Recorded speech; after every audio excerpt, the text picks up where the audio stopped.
país, otros están fuera de Santiago, pero no obstante los que estamos aquí, hermanos, escuchemos con reverencia la palabra del Señor, que tiene por título, hay vida y victoria en Cristo.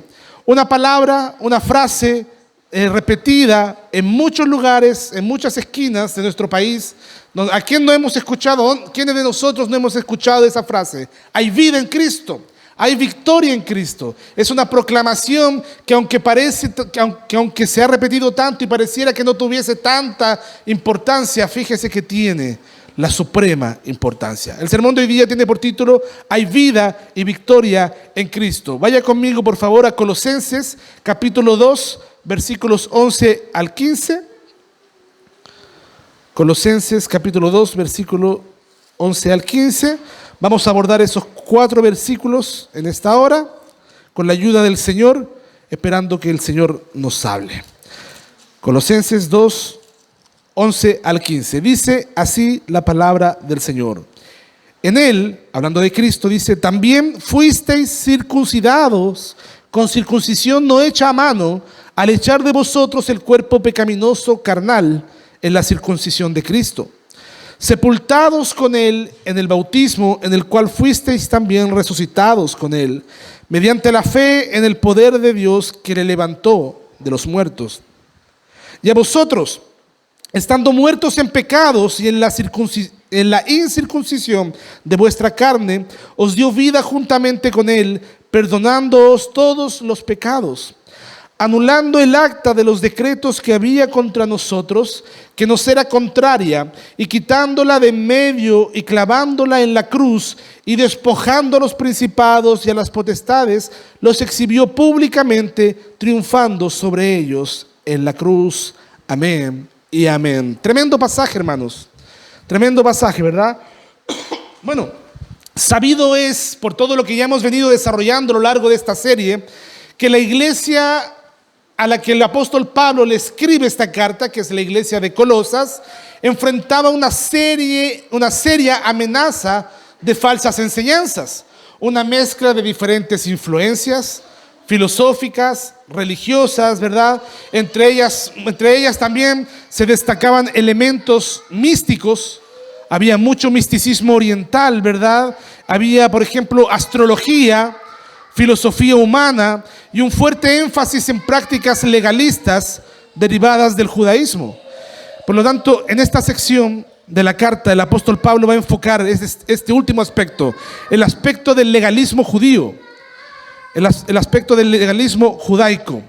Hermano, ellos, los judíos, a diferencia de otros judaizantes que existían en el primer siglo, enseñaban que someterse a las prácticas del judaísmo, como comer ciertas cosas, o circuncidarse, o la observancia de ciertos días sagrados, ¿verdad? No era un requisito para la justificación, pero sí era un medio para alcanzar una espiritualidad superior. Es que si tú no guardas tal día, ¿verdad? No eres tan espiritual como si lo guardas. Es que si tú no te circuncidas, no eres tan espiritual como si te circuncidas. Hoy día todavía hay judaizantes pululando, ¿verdad?, en el mundo, ¿verdad?, que piensan que por guardar el día sábado son más espirituales que el resto de los cristianos, ¿verdad?, etcétera. Entonces, en ese tiempo había este tipo de personas.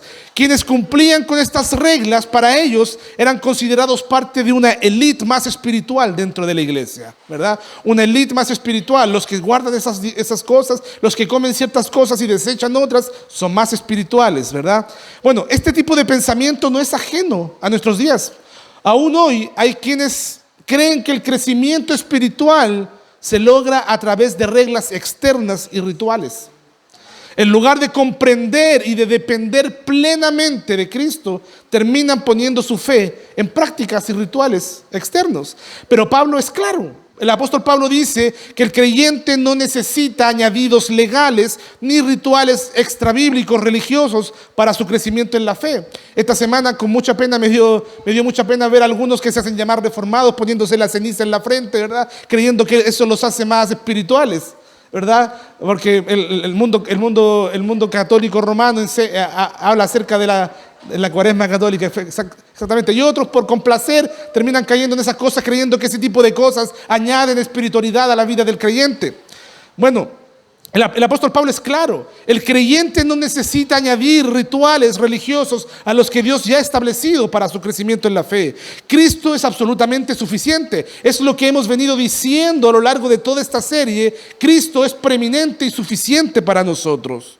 Hermanos amados, toda la plenitud, dice la palabra de Dios, de la divinidad, habita en Él y en unión con Cristo. Los creyentes en Él estamos completos y hemos recibido todo lo necesario para nuestra vida espiritual. Eso es lo que hemos venido hablando, por ejemplo, en los sermones pasados. Con esta base vamos a abordar ahora cómo el apóstol Pablo explica estos versículos que acabamos de leer. Dice el versículo 11 lo siguiente. El versículo 11 dice que en Él también fuisteis circuncidados con circuncisión no hecha a mano, al echar de vosotros el cuerpo pecaminoso carnal en la circuncisión de Cristo. Veamos que estamos primeramente circuncidados en Él. Recordemos una cosa: la circuncisión, como lo leímos en el libro de Génesis, fue instituida por Dios como una señal del pacto con el pueblo de Israel, con el pueblo de Dios del Antiguo Testamento, ¿verdad? Esto lo leímos en el libro de Génesis, capítulo 17. Y aunque era un acto físico, representaba o apuntaba o señalaba una realidad espiritual. ¿Cuál? La necesidad de tener un corazón apartado para Dios.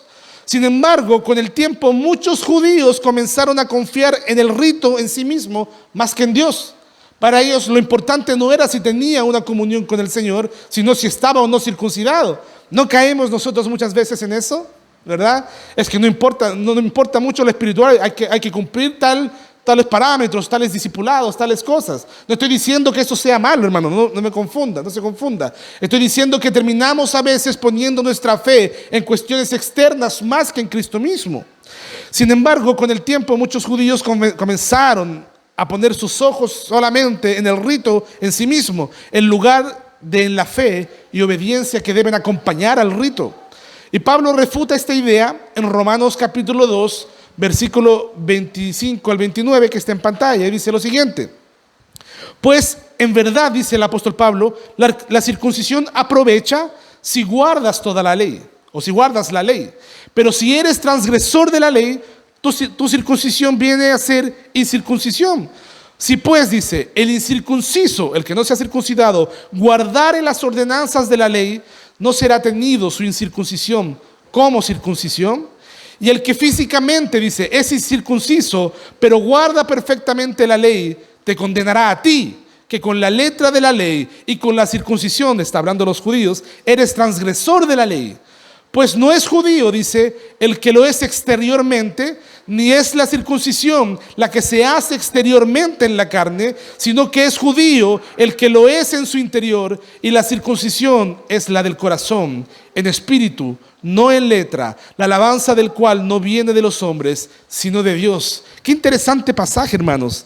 El apóstol Pablo refuta y mete en un mismo saco a los judíos diciendo: ustedes también están en problemas. No crean que porque tienen el prepucio, ¿verdad?, cortado, ¿verdad?, por causa del rito del Antiguo Testamento, ustedes se salvan de no ser pecadores delante de Dios. Y este pasaje nos deja en claro, hermanos, que la verdadera circuncisión es la del corazón, y esta es una obra del Espíritu Santo. Por eso es que el Señor Jesús, cuando caminó, nos dice el Evangelio de Juan, y se encontró con Natanael, dijo: he aquí un verdadero israelita. ¿Que acaso todos los que estaban alrededor no eran israelitas? Sí, también eran israelitas exteriormente, pero un verdadero israelita es aquel que tiene circuncidado el corazón, que tiene apartado el corazón para Dios. Este principio no es una novedad del Nuevo Testamento, hermanos, el tener el corazón apartado para el Señor, porque a lo largo del Antiguo Testamento Dios llamó de manera repetida a su pueblo a experimentar una circuncisión no solamente externa, sino espiritual, o sea, un cambio genuino en el corazón. Mire lo que dice Deuteronomio capítulo 10, versículo 16, el Señor dice: circuncidad pues el prepucio de vuestro corazón y no endurezcáis vuestra cerviz. No nos pongáis, no te pongas de manera, ¿cómo decirlo?, arrogante, intransigente, ¿verdad? Jeremías capítulo 4, versículo 4 sigue, dice: circuncidaos a Jehová y quitad el prepucio de vuestro corazón, varones de Judá y moradores de Jerusalén, no sea que mi ira salga como fuego y se encienda y no haya quien la apague por la maldad de vuestras obras. Hermanos, una iglesia puede caer en el mero formalismo. Una iglesia puede caer en el ritualismo y no tener ni un ápice de relación con su Dios. Hermanos, ese fue el problema de la alta iglesia siglos atrás. Iglesias que consistían solamente en puros ritos, ¿verdad? Todo bien hermético, todo pulcramente llevado a cabo, ¿verdad? Y había que cumplir los rituales de manera clara y específica hasta lo más mínimo, ¿verdad? Pero no importaba si el corazón estaba cerca o no de Dios. Lo mismo acontecía con los fariseos. Externamente cumplían todo al pie de la letra, pero su corazón estaba lejos. Hermanos, y a pesar de todos estos llamados de atención en el Antiguo Testamento del Señor a los judíos, muchos judíos persistieron en la idea de que el rito externo tenía valor en sí mismo sin importar la condición del corazón. Y este error sigue vigente hoy día, cuando las personas ponen su confianza en ritos religiosos para obtener la salvación, como el bautismo, por ejemplo. Hay mucha gente que vive como el diablo, hermanos amados, en el mundo, viviendo una vida completamente alejada de Dios y mundana, sin ningún temor de Dios, pero creen que son salvos porque un curita lo bautizó cuando era niño, confiando en el rito, ¿verdad? Porque el rito es el que me salva, no es Dios. Hermanos amados, muchos confían en el bautismo, muchos confían en la cena del Señor, o muchos confían en que yo hice todo el proceso y soy miembro de la iglesia y parece que ese certificado es el que me hace salvo o no me hace salvo. Muchos católicos romanos, a quienes nunca les ha interesado vivir una vida piadosa ni cercana a Dios, creen que son salvos porque un día participaron de ciertos sacramentos, y lo mismo nos puede ocurrir a nosotros, hermanos. Amada iglesia, lo mismo puede pasar en nuestro medio. Sin embargo, Pablo nos está dejando claro aquí en este pasaje que nuestra salvación y nuestro crecimiento espiritual no dependen de los ritos, sino de nuestra fe en Cristo y de nuestra unión con Él. Aquí la cuestión, hermano, no es si has cumplido ciertos ritos o no. Los ritos no tienen su valor, lo vamos a aclarar, por cierto, tienen su valor, pero la cuestión aquí importante es si estamos en Cristo o no. Pregunto reflexivamente, ¿estás en Cristo? ¿Has depositado sinceramente tu fe en Él? Ahora bien, esto no significa que los sacramentos carezcan de importancia, ya que tanto el bautismo como la cena del Señor son señales y sellos del pacto de gracia. Son medios de gracia instituidos por Dios para fortalecer nuestra fe y recordarnos las promesas del Evangelio. Tienen su lugar importante en nuestras vidas y no debemos despreciarlos, no debemos minimizar su valor, pero tampoco debemos atribuirles un poder salvador en sí mismos fuera de Cristo. Los ritos, los sacramentos nos hablan de Cristo, nos llevan a Cristo, nos hacen acercarnos a Cristo, fortalecer nuestra fe en Cristo. ¿Ya? Todo se trata de Cristo. No son los sacramentos que nos salvan, sino nuestra unión con Cristo por medio de la fe. Eso es lo que nos deja Colosenses capítulo 2 versículo 11 claro. Ahí nos dice que los creyentes han experimentado una circuncisión que es mucho mayor a la física. Una circuncisión no hecha a mano, dice el apóstol Pablo, sino una realizada por Cristo mismo. Una circuncisión que Cristo hizo en tu corazón, que Cristo hizo en mi corazón. Veamos un pequeño contraste entre la circuncisión judía y la circuncisión de Cristo, o la circuncisión externa y la interna. Primero, la circuncisión externa es una marca externa en el cuerpo. En cambio, la circuncisión de Cristo es una transformación interna del corazón del creyente. Por un lado, la circuncisión externa es realizada por las manos humanas. Por otro lado, la circuncisión en Cristo es una que Cristo mismo hizo sin intervención humana en nuestro corazón. La circuncisión externa separaba a los judíos de los no judíos, de los gentiles. En cambio, la circuncisión hecha por Cristo es una que nos une a Él, es una que une a los creyentes con Cristo.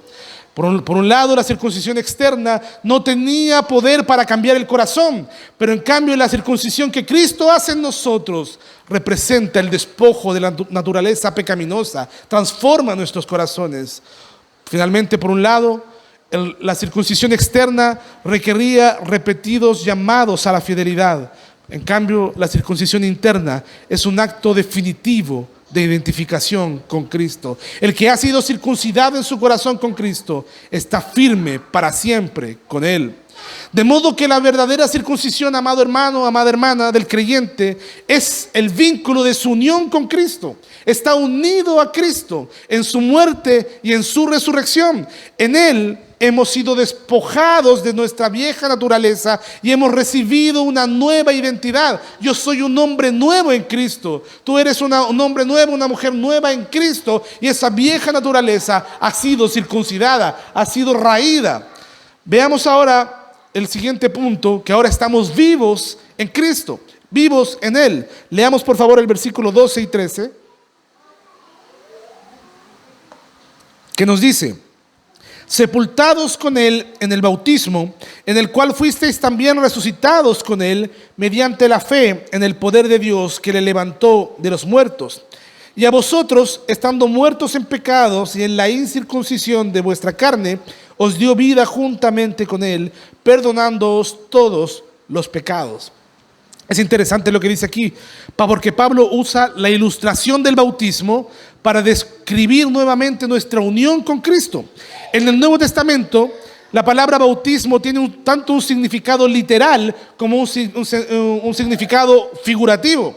Literalmente, bautismo puede referirse a la aplicación de agua en el rito del bautismo, pero figurativamente también implica identificación. Un ejemplo de esto lo vemos en 1 Corintios capítulo 10 versículo 1 y 2. Lea conmigo por favor. 1 Corintios 10, 1 y 2 dice: porque no quiero, hermanos, que ignoréis que nuestros padres estuvieron bajo la nube y todos pasaron el mar, y todos, dice, en Moisés fueron bautizados en la nube y en el mar.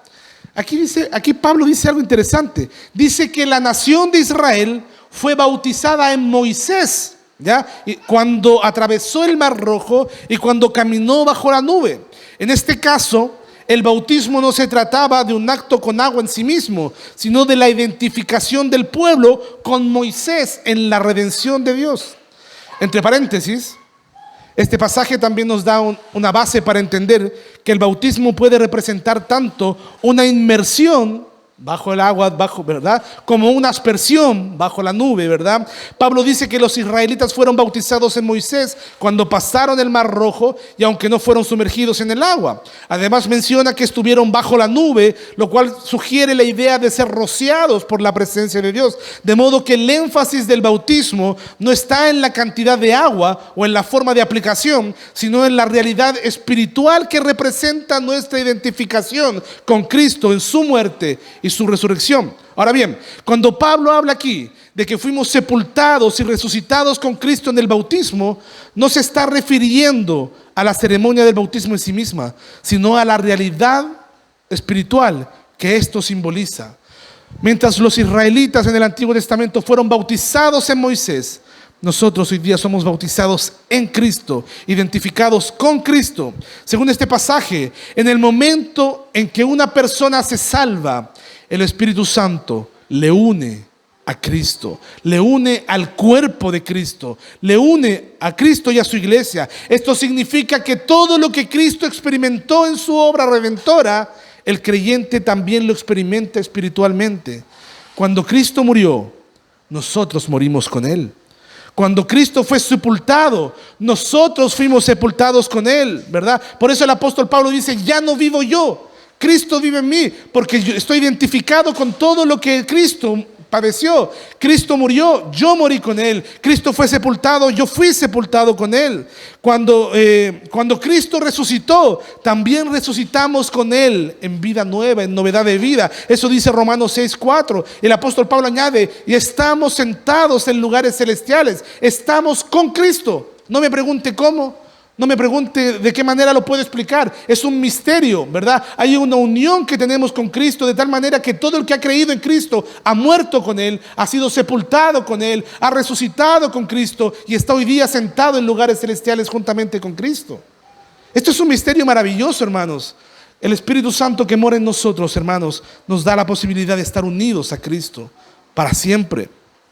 Y esta vida nueva implica dejar atrás lo viejo.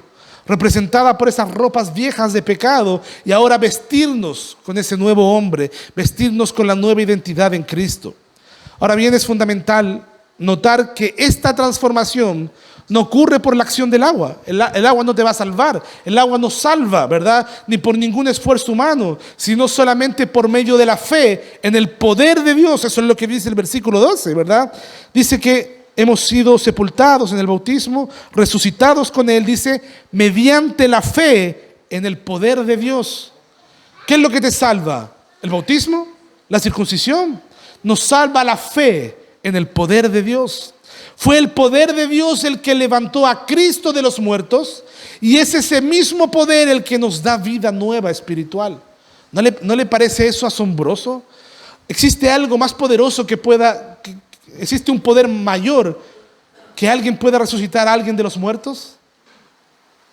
Yo no conozco un milagro más poderoso que ese. Bueno, el poder del Espíritu de Dios resucitó a Cristo de los muertos. Y es ese mismo Espíritu que resucitó a Cristo de los muertos, ese mismo poder que mora en nosotros.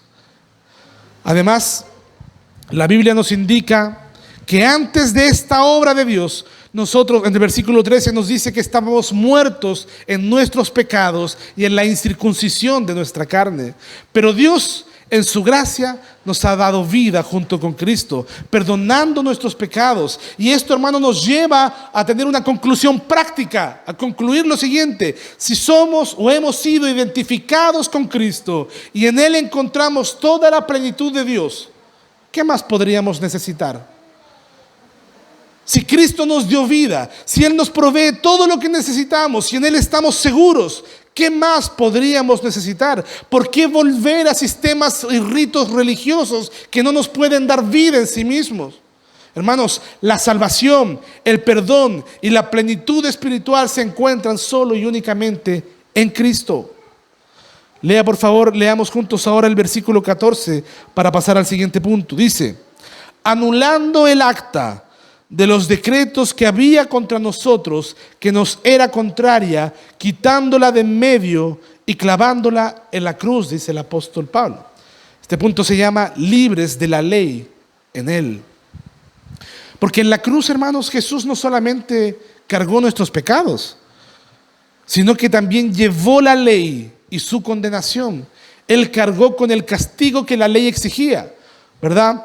Anulando su demanda sobre nosotros. Hermanos, la ley de Dios es santa. Lo vimos en los 10 mandamientos, cuando estudiamos los 10 mandamientos. La ley de Dios es santa, es justa, pero nos resulta totalmente cumplirla por nuestra propia cuenta. Y aunque los 10 mandamientos fueron dados al pueblo de Dios, la esencia de la ley, que son las demandas justas de Dios, estaban escritas en la conciencia de todos los hombres y son demandas dadas a todos los hombres. Por tanto, tanto judíos como gentiles, todos estábamos igualmente bajo la condenación de la ley.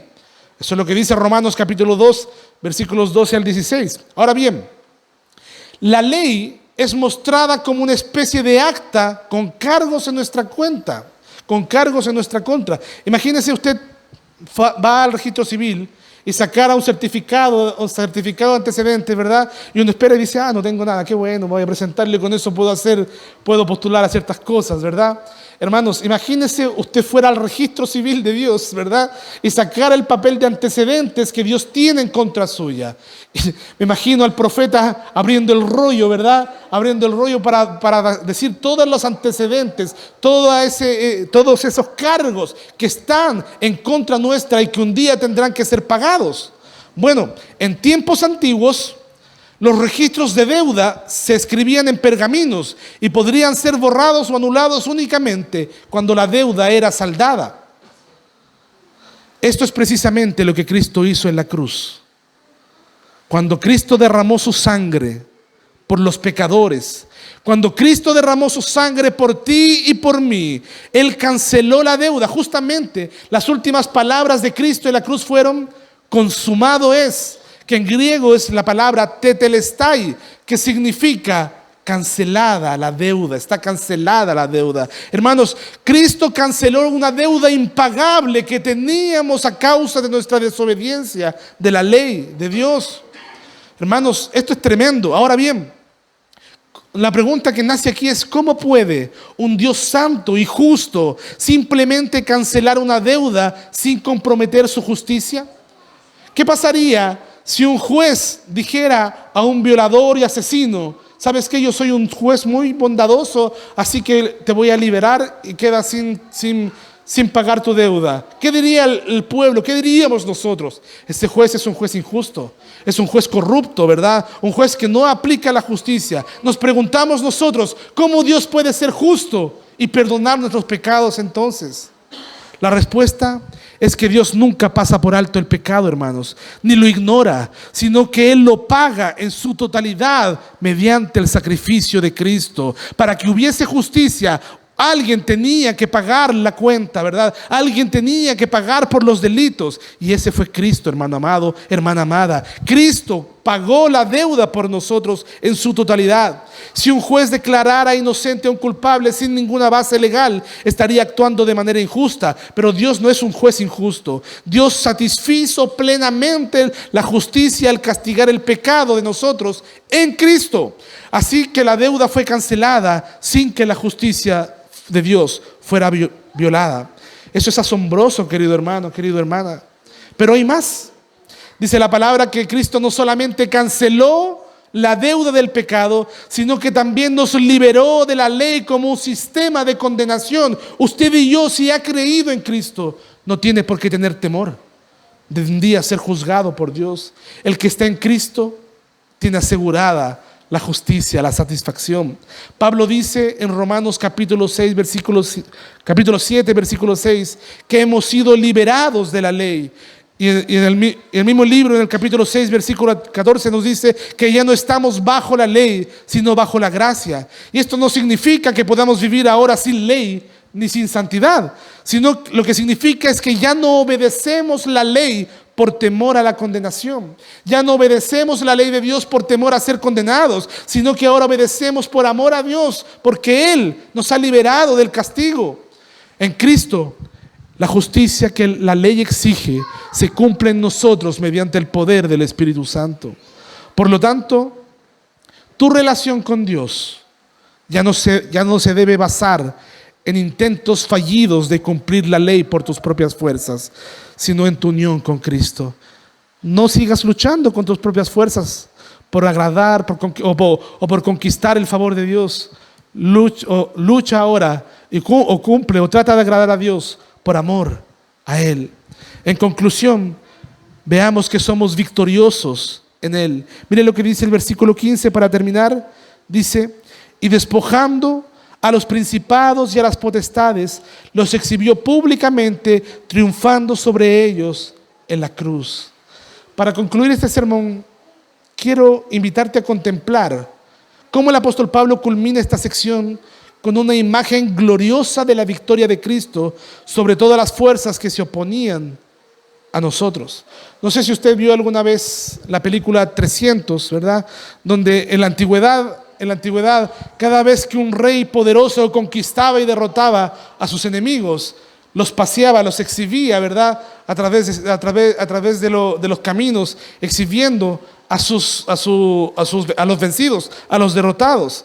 Bueno, hermano amado, amada hermana, nosotros no solamente fuimos circuncidados espiritualmente en Cristo, no solamente fuimos vivificados en Cristo y liberados de la condenación de la ley en Cristo, sino que también participamos en su triunfo sobre los poderes malignos. Dice que los poderes malignos fueron despojados, ¿verdad? Y los exhibió públicamente, triunfando sobre ellos en la cruz. Nosotros también somos victoriosos en Cristo. Aquí el apóstol Pablo usa un lenguaje, el lenguaje de una procesión militar en la que un rey victorioso desfila con los enemigos derrotados en señal de su supremacía. Yo vencí sobre ellos, ¿verdad? Cristo, cuando murió y resucitó, despojó a los espíritus, ¿verdad?, malignos, a los principados, a las potestades de su autoridad, exhibiéndolos públicamente como vencidos. Y aunque la cruz aparentemente muestra a un Satanás y a sus huestes victoriosos, en realidad fue allí, justamente allí, donde Cristo los derrotó una vez y para siempre. Hermanos, piensen algo, piense una cosa. Antes de la victoria de Cristo en la cruz del Calvario, el paganismo inundaba el mundo, ¿verdad? Los poderes malignos tenían sumida toda la humanidad bajo el poder de los espíritus demoníacos y del paganismo, ¿verdad? No estoy diciendo que hoy día no queda. Hoy día todavía quedan paganismo en algunos lugares, pero cada vez menos. ¿Sabe por qué? Porque el libro nos dice en Apocalipsis que cuando la serpiente fue atada, cuando la serpiente fue vencida, ya no tuvo poder más para engañar a las naciones. El evangelio empezó a correr, el evangelio empezó a llegar hasta lugares más recónditos como este lugar. Cristo, hermanos, ha vencido y Satanás no tiene más poder sobre el mundo. Aleluya. Hermanos amados, este triunfo que Cristo tuvo en la cruz tiene implicancias importantes para ti y para mí. ¿Sabe por qué? Porque significa que ya no estamos bajo el dominio de ninguna potestad. Ya no estamos bajo el dominio de ninguna filosofía caída humana. No estamos bajo el dominio de ninguna tradición humana, ningún ritual religioso, ninguna enseñanza mística, ningún espíritu, ninguna potestad puede añadir a lo que ya Cristo hizo por nosotros cuando nos otorgó la victoria en la cruz del Calvario. Hermanos, en segundo lugar, la victoria de Cristo me asegura a mí que no hay condenación para aquellos que están en Cristo Jesús. Eso es lo que dice Romanos capítulo 8, versículo 1. No hay condenación para ti ni para mí, para los que hemos creído en Cristo. No debemos vivir con temor, no debemos vivir con culpa, porque nuestra deuda ha sido cancelada y nuestros enemigos han sido vencidos por Cristo. En tercer lugar, es el hecho de que Cristo haya vencido por nosotros nos llama a vivir en la plenitud de nuestra identidad en Cristo. Si Él es nuestra victoria, no necesitamos buscar nada fuera de Él. Lo que Él ya nos ha sido dado en Cristo en abundancia. Por lo tanto, para concluir, te invito en esta hora a vivir con gozo, a vivir con gratitud, confiando en que nuestra victoria está asegurada en Él y solo en Él. Amén. Terminamos como siempre, Soli Deo Gloria. De Dios es la gloria. Póngase de pie, oremos a nuestro bendito Señor.